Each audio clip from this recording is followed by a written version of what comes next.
We all have a part.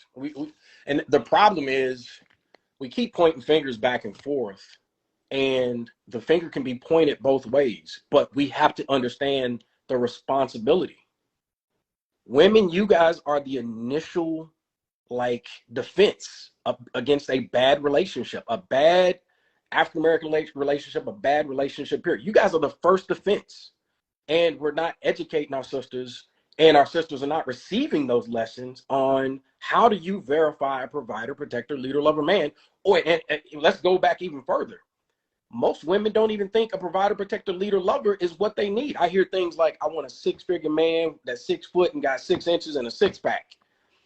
If you pick, and you don't have to use my criteria, because I do believe I can be an authority and tell you these are some of the values that you should look for in good men. Where do I get this from? Because I surround myself with amazing men.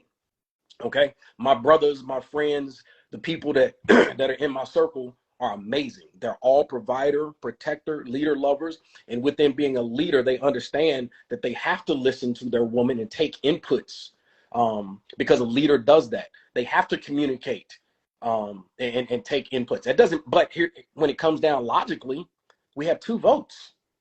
It's not a democracy. There are times where she's going to say something, I'm going to say something, and ultimately there's no tiebreaker. So as the leader, I have to make that decision while taking in consideration what my wife, my mate, is saying. However, there are times where I have to make the command decision to go, no, we're going to do this because this is the best for us. However, love, since I'm making this decision, and I know you don't like it, the next one, I'm going to try to make sure we get you exactly what you want. That's what a leader does. People try and turn this leader into this controlling thing, and we use these horrible terms, toxic masculinity, and all these little catchphrases and terms, which are ridiculous. When in reality, the woman has to, just like if you're a CEO and you are hiring for a position, you have to have a proper criteria. You have to be able to scan that resume. You have to be able to interview well, and then you pick a provider, protector, leader, lover. Then after you go through the relationship and you build, because that man is going to give some direction, because leaders have initiative.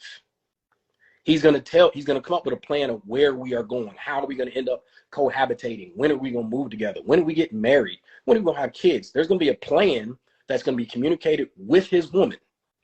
Once that plan comes up and we've trusted but verified that we got a good one, then we decide, hey, it's time for me to open up everything. You are going to be my wife. So I just want to see women and men call out their boys. And I had to do it to one of my boys recently.